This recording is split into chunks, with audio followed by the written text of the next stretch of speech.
This is the story of a man named Stanley. Stanley worked for a company in a big building where he was employee number 427. He sat at his desk in room 427 and he pushed buttons on a keyboard. Orders came to him through a monitor on his desk, telling him what buttons to push, how long to push them, and in what order. Stanley relished every moment that the orders came in, as though he had been made exactly for this job. And Stanley was happy. And then one day, something very peculiar happened. Something that would forever change Stanley. Something he would never quite forget. He had been at his desk for nearly an hour when he realized that not one single order had arrived on the monitor for him to follow. No one had showed up to give him instructions, call a meeting, or even say hi. Never in all his years at the company had this happened, this complete isolation. Something was very clearly wrong. Shocked, frozen solid, Stanley found himself unable to move for the longest time. But as he came to his wits and regained his senses, he got up from his desk and stepped out of his office.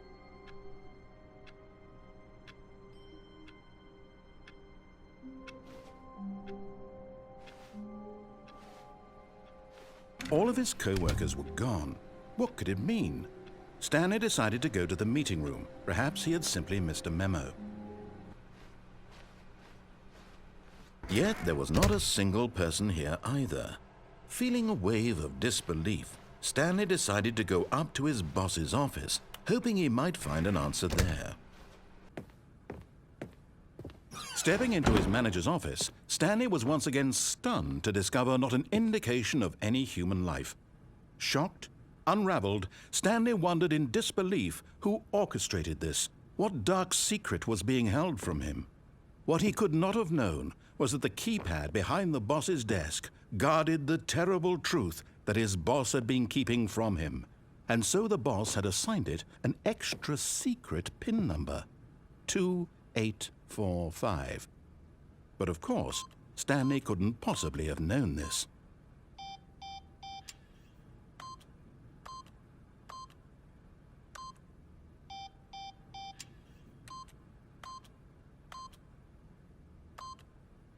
Stanley just sat around twiddling his thumbs. Trying to input anything on the device was useless, since he could never possibly know that the combination was 2845.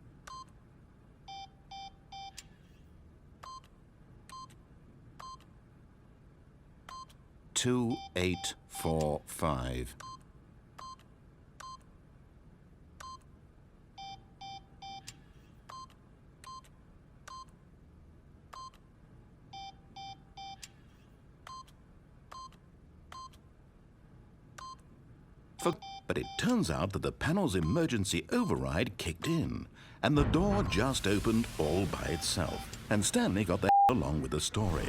Well, whoop-de-doo.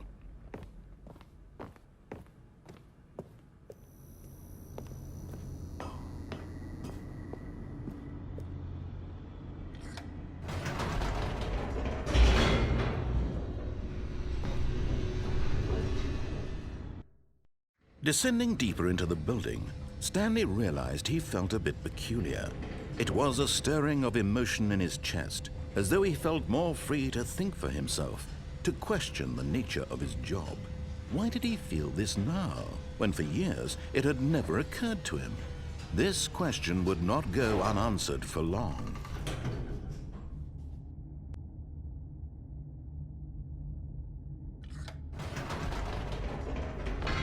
Whoops, nope, never mind. Stanley actually got back into the elevator and went back up. Silly me. Why did Stanley do that when he knew that it would just lead back to his boss's office? Well, that's a great question. I just can't wait to find out.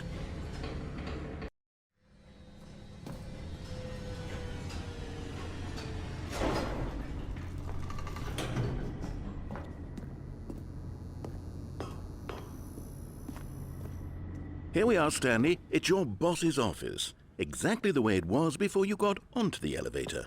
It's still just exactly what it is. what a decision you've made to come up here and look at the office again.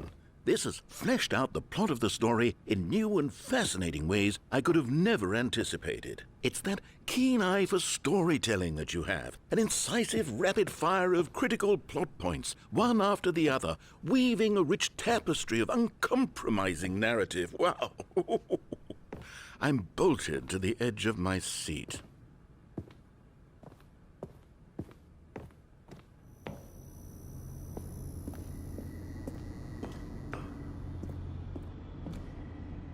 Incredible. Now he's getting back into the elevator and going down again. Ladies and gentlemen, how does he keep coming up with all of this?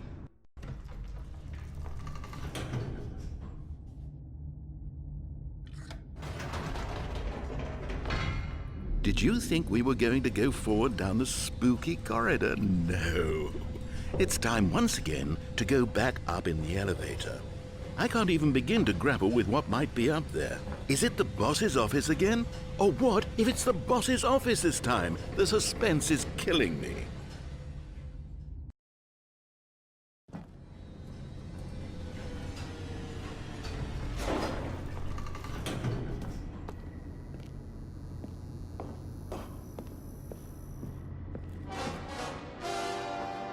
Oh, it's the boss's office.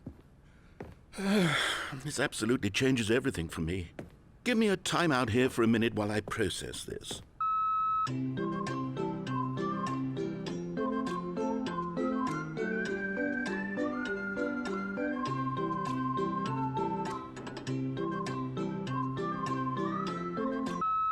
Okay, I'm ready. I'm prepared to embrace this stunning revelation and to move forward with... No, wait. No, I need more time to process.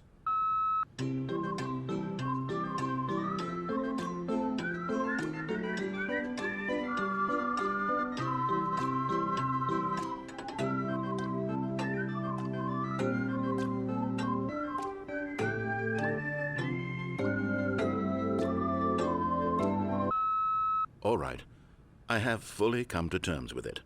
I have made space in my worldview for this astonishing new reality. As before, I turn to your expert eye for gripping narrative, Master Stanley. Of course, going back down in the elevator. How did I not anticipate it? I mean, sure, now it's obvious, but you have to understand that 30 seconds ago, this kind of thing had never been attempted before. I had no frame of reference to even anticipate it. That's just how revelatory Stanley's decision-making is, a breath of fresh air in a landscape of storytelling that has grown stale and repetitive.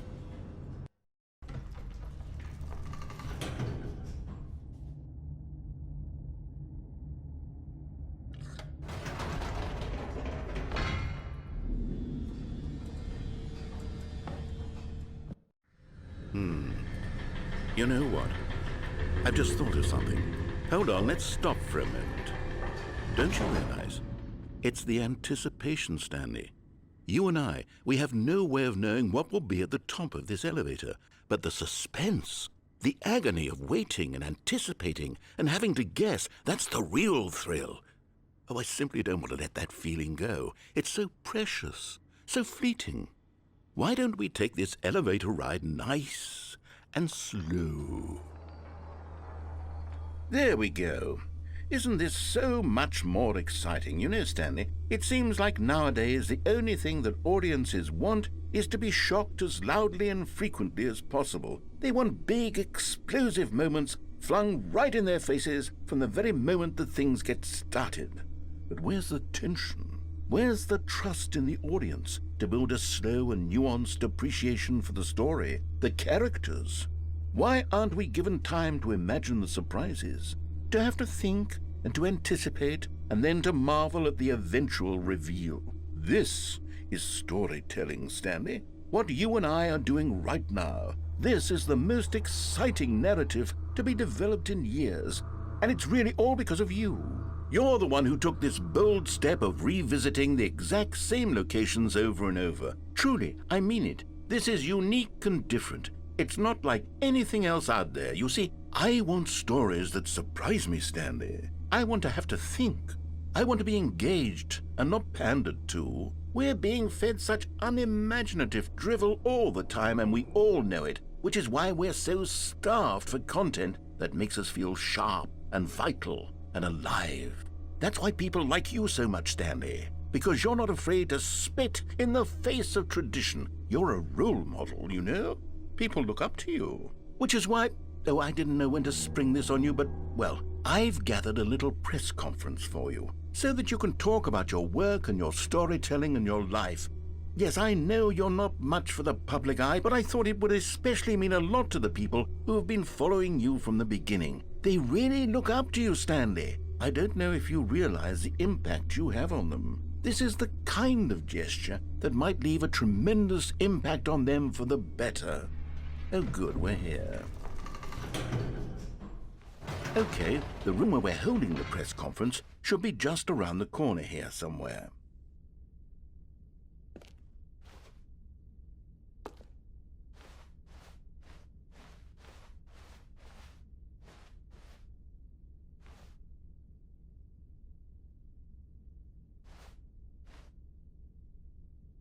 Ah, yes, here it is, just through this door.